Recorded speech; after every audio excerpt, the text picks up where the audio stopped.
Sobat Sifat dimanapun Anda berada, bertemu lagi dengan saya Ratna dalam acara Bincang Pajak. Pada kesempatan kali ini kita kehadiran tamu spesial dari Badan Keuangan Daerah.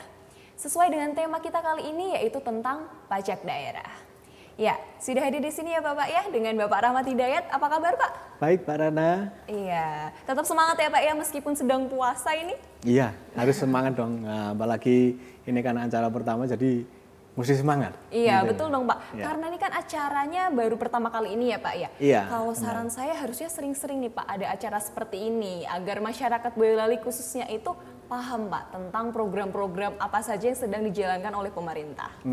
Oke Mbak, jadi ini kita mengawali ya acara ini. Mungkin berikutnya tetap ada acara-acara podcast seperti ini. Seperti Iya. ini agar apa? Agar masyarakat, khususnya masyarakat Boyolali tahu atau paham akan program-program yang menjadi program pemerintah Kabupaten Boyolali. Begitu Mbak Rana.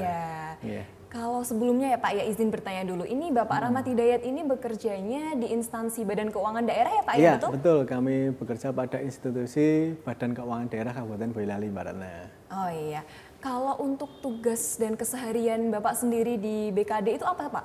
Oke, jadi kami sampai dengan saat ini diberikan amanah untuk menjalankan pemerintahan di bidang keuangan daerah, khususnya mengelola tentang pajak daerah Mbak Ratna. Oh gitu. Baik, betul. Kalau untuk mengelola pajak daerah sendiri berarti yang berhubungan dengan mengelola itu mungkin seperti memungut pajak gitu ya Pak ya? Iya, betul. Jadi kalau bahasa halusnya sih pengelola pajak daerah ya, tapi bahasa familiarnya kita ini sebagai petugas pungut pajak daerah, begitu Mbak Rana. Iya, gitu. betul ya Pak ya. Boleh dijelaskan sedikit Pak tentang apa itu pajak daerah? Mungkin banyak juga yang belum paham nih Pak apa itu pajak daerah. Oke, tapi sebelum nanti kami akan memberikan sedikit penjelasan apa itu tentang pajak daerah, tentunya pertama-tama kami mengucapkan terima kasih kepada seluruh masyarakat Boyolali ataupun seluruh wajib pajak daerah Boyolali yang mana telah berpartisipasi untuk pembangunan daerah Kabupaten Boyolali melalui ketaatannya dalam pembayaran pajak daerah, gitu Mbak Rana.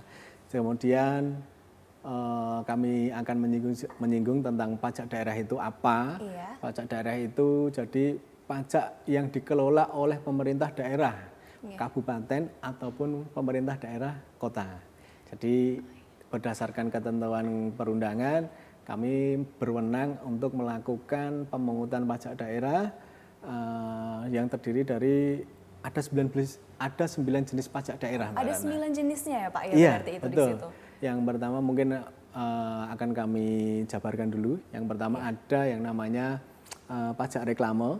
Kemudian berikutnya juga ada yang namanya pajak air tanah, kemudian ada pajak mineral bukan logam dan batuan, kemudian ada yang namanya pajak barang jasa tertentu, kemudian ada yang lebih familiar ini namanya PBB P2, Iya, betul, Pak. kemudian ada yang namanya BPHTB, ada pajak sarang burung warlet, kemudian ada tambahan lagi yaitu yang namanya option pajak kendaraan bermotor dan option bea balik nama kendaraan bermotor, begitu Mbak Ratna. Waduh, ternyata banyak sekali ya Pak ya pajaknya yang di sini ya Pak ya. Iya, betul. Kalau pajaknya sendiri jenisnya banyak, berarti yang masuk itu pemasukannya juga banyak dong Pak. Iya. Tapi untuk seperti ini pengelolaannya untuk apa ini Pak? Oke, jadi kami berikan informasi ya bahwasanya untuk pajak daerah sendiri untuk tahun 2024 ini kita punya target sampai dengan 180 miliar. 180 miliar Pak? Betul, 180 banyak miliar. Sekali ya? Ya, dan insya Allah itu bisa tercapai nanti sampai di akhir tahun ini. Kemudian atas penerimaan pajak daerah, yang mana pajak daerah itu merupakan komponen pendapatan asli daerah, itu digunakan untuk menjalankan pemerintahan ini Mbak Rana. Betul, jadi atas penerimaan dari pajak daerah atau pendapatan asli daerah ini digunakan untuk menjalankan semua program kegiatan pemerintahan, termasuk salah satunya adalah pembangunan. Oh iya. Ada yang namanya pembangunan jalan, ada pembangunan jembatan, dan tentunya masih banyak lagi pembangunan fisik lainnya. Gitu, Oh begitu ya Pak ya, karena kan kita sebagai masyarakat kita ini membayar langsung pajak ke Badan Keuangan Daerah ya Pak ya, Betul. ke pemerintah Kabupaten Boyolali. Betul. Kan kita juga perlu tahu nih Pak ya, larinya itu kemana Iya. pengelolaan penerimaannya. Ya wajib tahu dong, Iya. masyarakat harus tahu kemana uangnya ini. Kan Iya gitu. betul. Tapi untuk jenis pajak yang dikelola oleh pemerintah Kabupaten Boyolali sendiri itu ada berapa Pak? Apa saja jenisnya? Ya, dari 9 jenis tadi Iya. yang kami sampaikan sebelumnya tadi, sampai dengan tahun 2024 ini kita melakukan pengelolaan 7 jenis Mbak Ratna. Jadi ada 2 jenis, yaitu option pajak kendaraan bermotor, kemudian ada option biaya balik nama kendaraan bermotor itu yang nanti akan kita mulai atau kita kelola mulai tahun 2025. Oh, Jadi sampai dengan tahun 2024 ini kami mengelola 7 jenis pajak daerah. Gitu, Mbak Nana. Iya, baik. Mungkin kan kalau setelah dipublikasikan seperti ini, mungkin realisasinya untuk pajak daerah bisa meningkat Pak untuk tahun ini. Jadi kan Harapannya masyarakat begitu. bisa tahu nih Pak apa saja jenis pajaknya, Betul. larinya kemana. Betul. Ini ya Pak ya, kita sudah sepakat bahwa di sini ada 7 jenis yang sedang dikelola oleh pemerintah Kabupaten Boyolali ya. Betul Mbak Nana. Boleh Pak kalau untuk kesempatan kali ini kita kupas dulu. Karena kalau kita mau mengupas semua nggak cukup nih Pak durasinya Iya, pasti ya. ada 7 jenis nanti kelamaan nanti. Iya pasti tentunya. kan Pak. Betul. Jadi boleh kita kupas dulu yang paling familiar dulu nih Pak. Pajak PBB. Boleh Pak? Boleh. Dijelaskan boleh. dulu silahkan. Oke. Jadi untuk masyarakat Boyolali ataupun untuk seluruh wajib pajak Boyolali tentunya tidak asing dengan nama yang pajak bumi dan bangunan. Sering disebutnya adalah PBB. Jadi PBB itu adalah pajak atas bumi dan bangunan. Yang mana pajak itu dikenai Iya. atas kepemilikan objek, penguasaan objek, atau pemanfaatan atas objek itu, baik oleh orang pribadi Iya. maupun atas nama badan usaha. Begitu Mbak Rana. Oke, baik. Berarti kan kalau semisal nih Pak, ini kan saya punya tanah, betul. saya membangun rumah di atas Jadi tanah rumah, tersebut, betul. ya. Tapi kan dengan uang saya pribadi nih Pak. Betul. Tapi kenapa nih Pak tetap harus membayar? Iya. Kan itu uang saya pribadi ya Pak ya. Oke, jadi kenapa sih harus kena PBB? Kenapa sih harus bayar pajak PBB? Iya. Kenapa sih objek tersebut beli-beli sendiri, bangun-bangun sendiri, kok dikenai pajak Iya kan Pak, gitu? itu yang jadi pertanyaan selama ini tuh Iya. kenapa Pak? Jadi ini masyarakat wajib tahu nih. Jadi kenapa apa itu atas kepemilikan, penguasaan terhadap objek tanah dan atau bangunan tersebut dikenai pajak atau dikenai PBB? Ya karena atas kepemilikan objek tersebut panjenengan semua pasti mendapatkan atas manfaat atas objek tersebut. Misalkan ini nih, Iya. misalkan Mbak Rana ini beli tanah, Iya. tidak diapa-apain, tapi kan dari tanah itu sebenarnya bisa dimanfaatkan untuk misalkan ditanami. Jadi Mbak Rana iya, bisa baik. mendapatkan hasil dari penanaman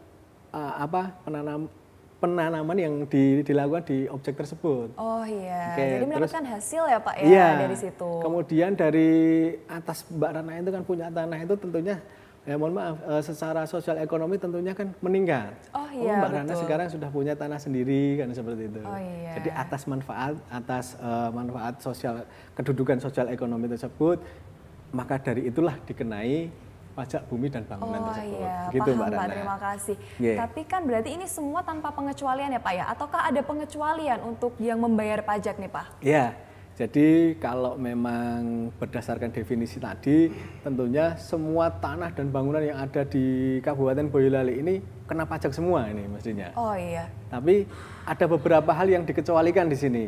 Memang dari pengecualian ini adalah objek yang tidak dikenai PBB. Oh begitu Pak? Artinya tidak punya kewajiban untuk membayar PBB. Oh, iya. Apa saja kriterianya? Yang pertama kami sampaikan adalah tanah dan atau bangunan yang merupakan milik negara yang digunakan untuk melakukan penyelenggaraan pemerintahan. Oh iya. Maksudnya gimana itu? Jadi itu maksudnya seperti tanah dan bangunan yang digunakan untuk penyelenggaraan kantor. Jadi untuk kantor apa itu tidak dikenai PBB.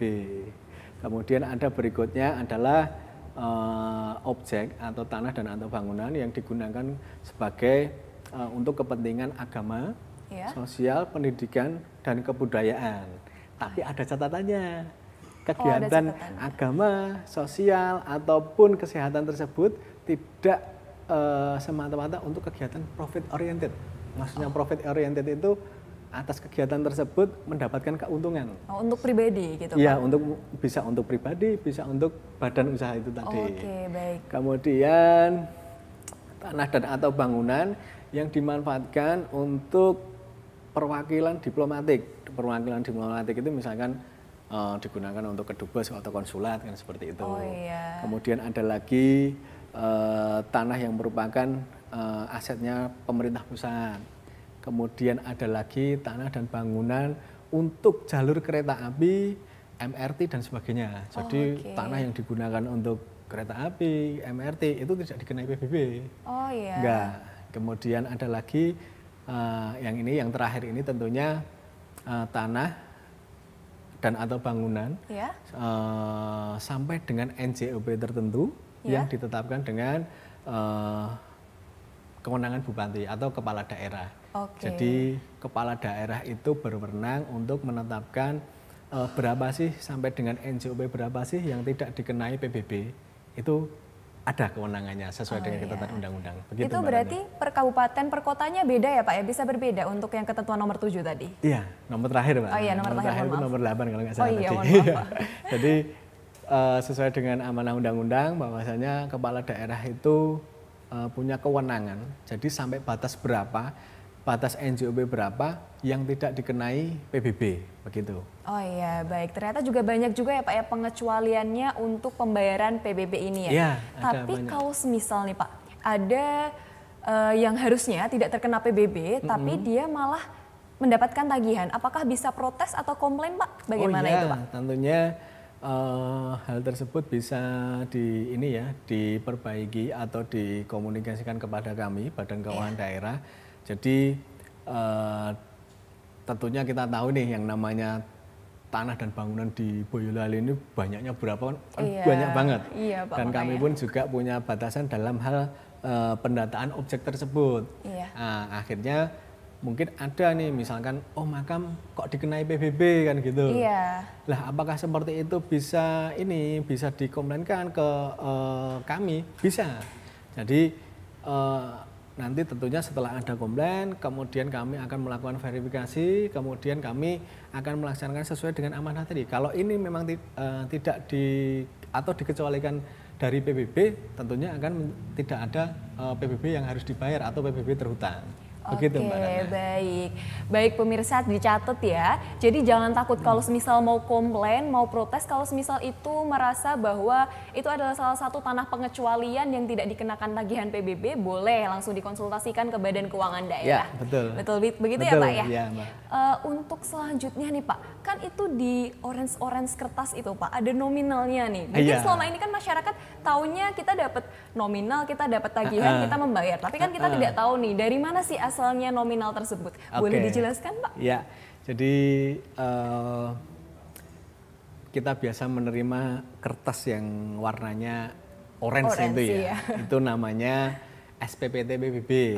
Jadi itu adalah surat pemberitahuan pajak terhutang atas PBB yang harusnya dibayar. Pak. Jadi biasanya kita nerimanya setahun sekali ya. Karena memang masa pajak PBB ini yang dikenai untuk jangka waktu 1 tahun sekali. Begitu. Jadi nggak mungkin setahun 2 kali, 3 kali itu nggak mungkin. Setahun pasti hanya sekali. Terus memang di yang namanya SPPT itu pasti ada nih nominalnya nih. Ini saya harus bayar sekian, saya harus bayar sekian gitu kan ada. Mungkin tiap wajib pajak atau tiap masyarakat mungkin nilainya beda.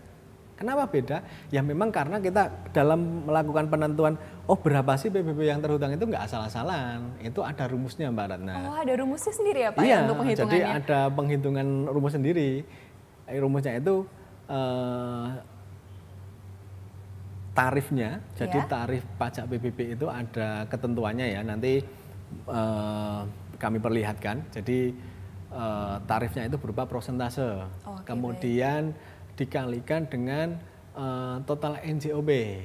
Oh iya, mohon Jadi maaf Pak, sebelumnya. sekian persen dikalikan itu apa NJOB. dulu, Pak? Ya, ini mungkin ada Iya. agak-agak banyak masyarakat yang belum tahu ya Iya, betul. tentang apa itu NJOB. Mungkin sering dengar, tapi apa sih sebenarnya NJOB itu? Jadi NJOB itu sebenarnya merupakan penjumlahan dari nilai jual objek pajak, Mbak Ratna. Iya. Jadi NJOB itu, mohon maaf saya ulangi, NJOB itu adalah nilai jual objek pajak. Oke, Jadi nilai jual objek pajak secara keseluruhan. Nah, NJOB ini diperoleh dari mana? Kan gitu. Mesti akan menjadi pertanyaan karena NJOB ini sebagai dasar penghitungan PBB tadi. Oh iya. Oke. Nah, NJOB itu diperoleh dari berdasarkan nilai jual objek pajak tanah Iya. ditambahkan dengan nilai jual objek pajak bangunan. Oh iya. Ya, jadi menghitungnya itu misalkan Mbak Ratna punya tanah berapa meter persegi, oh sekian meter, dikalikan NJOB tanahnya itu berapa, Oh iya. ketemu hasil berapa. Kemudian kalau ada bangunannya ditambah lagi dengan nilai jual objek bangunannya itu per meternya dihitung berapa, dikalikan luas bangunan tersebut, akhirnya ketemu yang namanya NJOB. Kemudian dari NJOB itu sesuai dengan aturannya dikalikan tarifnya tadi. Oh iya, Pak. Kemudian akan muncul berapa sih PBB yang harus dibayarkan. Begitu, Mbak Nana. Oke, jadi begini ya Pak ya. Ini nominalnya ini berasal dari tarif dikalikan NJOP keseluruhan. Betul. Nah, NJOP keseluruhan itu berasal dari NJOP bumi ditambahkan dari NJOP bangunan. Seperti Betul, itu, Pak. iya, Mbak Betul Nana, ya, betul. betul seperti itu. Oh, alah begitu ya Pak ya jadinya. Tapi belum selesai nih penghitungannya belum selesai. di situ. Iya. Berarti masih ada lagi Pak Masih penghitungannya? ada penghitungannya belum lagi. Belum selesai sampai di situ ya? Belum selesai, enggak simpel hanya tarif dikalikan NJOP, enggak. Oh, enggak. Masih ada penghitungan lagi sebelum dikalikan tarif itu. Oh iya. Jadi perlu masyarakat ketahui bahwasanya di Boyolali ini untuk NJOP yang digunakan sebagai penghitungan PBB itu ada prosentasenya. Berdasarkan apa indikator yang pertama adalah terkait dengan pemanfaatan objeknya, Mbak Rana. Iya. Jadi pemanfaatan objek ini yang pertama itu adalah untuk kepentingan atau peruntukan orang pribadi. Iya. Kemudian ada yang namanya prosentase NJOP yang digunakan untuk kepentingan lahan pangan berkelanjutan ataupun peternakan. Kemudian ada objek pemanfaatan untuk desa, untuk asetnya desa, jadi sekian persennya yang nanti yang dihitung. Kemudian ada lagi yang namanya objek dengan untuk pemanfaatan badan usaha. Jadi ada prosentasenya sendiri-sendiri. Prosentasenya berbeda-beda ya Pak berbeda-beda, ya? Itu baru secara pemanfaatannya? Baru secara pemanfaatannya. Iya. Apakah ada lagi Pak secara ada. apa? Jadi nanti setelah diambil dari nilai jual objek pajak secara keseluruhan tadi, diambil dulu nih, dilihat dulu pemanfaatannya untuk apa. Pemanfaatannya misalkan untuk orang pribadi ya berarti diambil sesuai ketentuan itu sekian persen, itu 65% kalau nggak salah. Iya. Kemudian setelah itu baru kita lihat lagi nih, ada indikator lainnya, objek itu letaknya ada di mana. Oh iya, di kecamatan mana gitu Pak ya? Lah kita Boyolali mengklasterisasinya itu berdasarkan letak objek pajak pada kecamatan. Jadi masing-masing kecamatan mungkin NJOP yang digunakan untuk perhitungannya, prosentase perhitungannya berbeda. Antara kecamatan Boyolali dengan kecamatan Mojosongo mungkin berbeda, seperti itu. Gitu Mbak Nana. Iya. Apakah untuk presentase klasternya sendiri itu bisa berubah juga Pak atau tetap sama setiap tahunnya? Iya, jadi terkait dengan besaran persentase NJOP yang digunakan untuk penghitungan PBB itu ditetapkan dalam peraturan kepala daerah. Iya. Artinya apakah itu bisa berubah? Itu tergantung kewenangan dari kepala daerah masing-masing. Jadi kalau di sini, kalau di Boyolali tergantung dari Pak Bupati seperti apa atau Bu Bupati seperti apa gitu. Oke, untuk perhitungannya cukup sampai di situ apa masih ada lagi Pak? Ya, jadi setelah itu baru nanti ketemu angka, Iya. nanti dikalikan dengan tarifnya Mbak Rana. Oh, Sudah sampai di iya. situ. Jadi akhirnya muncul, oh sekian ribu nih yang harus dibayarkan oleh masyarakat atau wajib pajak. Begitu Mbak Rana. Iya. Oke. Ini ngomong-ngomong soal perhitungan ini saya sampai anget loh Pak, saya sampai bingung sendiri. Ini cukup Ya, rumit ya sebenarnya ya Pak ya. Jadi penghitungannya itu melalui perkalian berkali-kali. Iya. Ya, nah, jadi agak-agak rumit. Memang kalau kalau diperhatikan itu memang ya beberapa kali prosentasenya ya dikalikannya. Jadi tapi walaupun serumit apapun, Iya. itu nanti harapannya masyarakat bisa tahu nih. Karena apa? Karena masyarakat atau wajib pajak ini punya kewajiban harus bayar nih ke pemerintah. Iya, betul jadi harus sekali. tahu nih angka sekian ribu atau sekian juta ini dari mana? Dapatnya dari mana gitu ya Pak ya. Gitu Mbak Rana. Oh iya, Gitu. itu semua masyarakat harus tahu secara terbuka bagaimana cara penghitungan nominal yang terdapat di SPPT tersebut. Karena kita sebagai masyarakat Boyolali merupakan wajib pajak yang harus membayarkan pajak setiap tahunnya Ya, ke pemerintah kabupaten. Ya, untuk Baik. PBB ya Mbak. Iya, betul sekali. Ya. Baik Pak, kan dari tadi kita sudah muter-muter nih ya di PBB. Kita sudah muter-muter di bagian penghitungannya. Betul. Tapi ada nggak sih Pak sesuatu yang menarik nih dari pembayaran PBB tersebut? Oke, ya.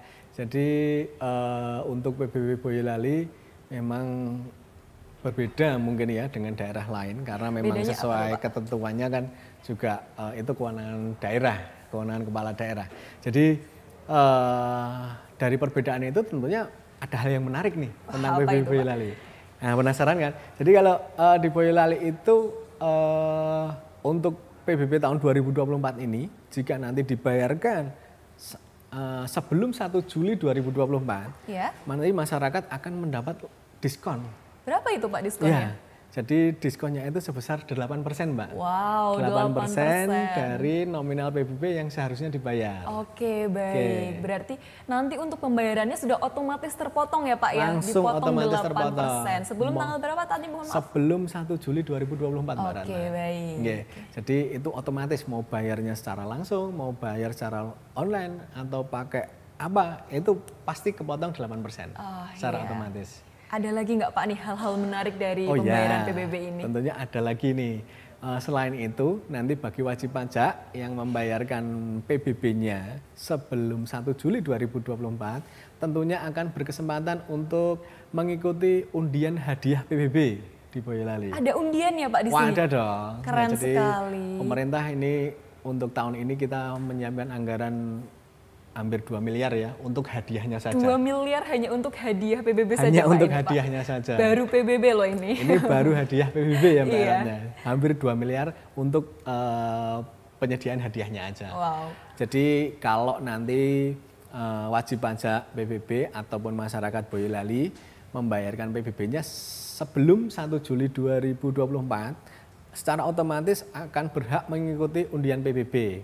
Hadiahnya jangan ditanya. Yang pertama tuh, Pak? ini, tapi saya kasih tahu ini. Iya, boleh. Yang pertama silakan hadiahnya itu dikasih ada tahu. berupa emas batangan Mbak Ratna. Emas batangan Pak. Iya. Oke, Kemudian ada sepeda motor. baik. Sepeda motor. Iya, tapi sepeda motor nggak cuma satu. Berapa tuh Pak? Sekian puluh Mbak. Ada puluhan sepeda Iya, motor. ada puluhan Wow, sepeda keren motor. sekali. Kemudian berikutnya ada satu unit mobil keluarga Oh ya?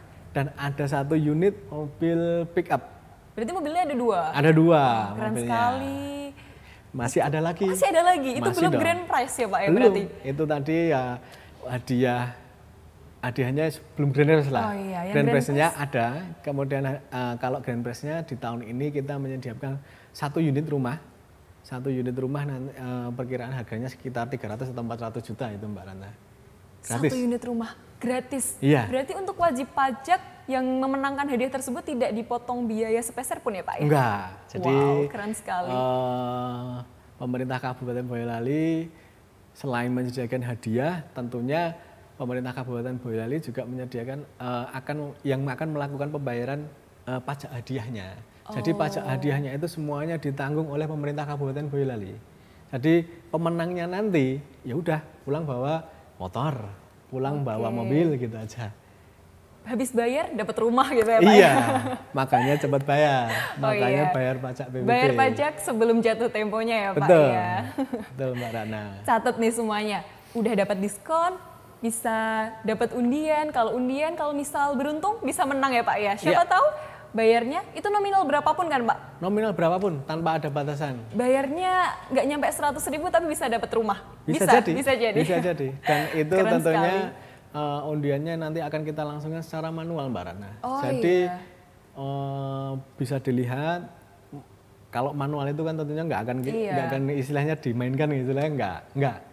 Kita akan fair itu. Berarti jadi, fair ya Pak ya? Benar-benar orang wajib pajak yang beruntung nanti yang mendapat hadiahnya. Siapa gitu. tahu Anda menjadi salah satu yang beruntung. Betul. Makanya segera membayarkan pajak tepat pada waktunya. Oke. Gitu ya Pak ya. Betul Mbak Rana. Tapi ngomong-ngomong ini ada nggak sih Pak untuk media sosialnya atau untuk kita bisa menghubungi di mana nih? Komunikasi kalau untuk, dengan petugas betul pajak ya Mbak iya. ya. Oke.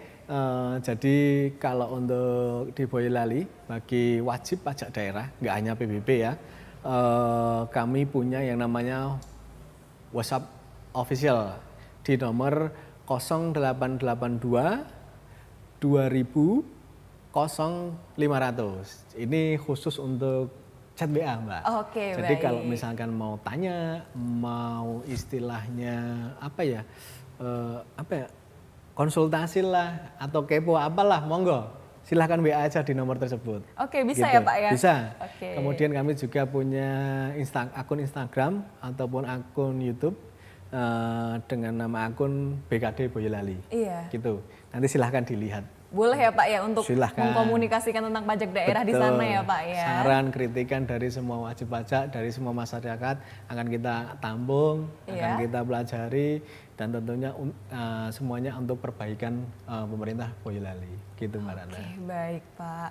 Cukup ya Pak ya, terima kasih untuk informasinya. Sama-sama, informasi Mbak tentang Ratna. pajak daerah khususnya tentang PBB ini ya Pak ya. Oke, Terima kasih karena kita sudah diberi informasi lebih dalam lagi nih Pak. Baik Pak, terima kasih atas waktu dan penjelasannya. Sama-sama, Kita Mbak sudah Ratna. diberikan informasi lebih lanjut tentang pajak daerah khususnya PBB. Betul. Baik. Cukup sekian obrolan kita kali ini tentang pajak daerah. Kalau semisal ada pertanyaan lebih lanjut, bisa langsung menghubungi website di sipat.id atau di WhatsApp nomor officialnya untuk langsung menghubungi di customer service. Ya, terima kasih Pak atas waktunya. Sama-sama, Terima Mbak kasih Rana. untuk pemirsa yang sudah menonton podcast ini. Semoga kita bisa bertemu di episode selanjutnya. Terima kasih. Bye-bye.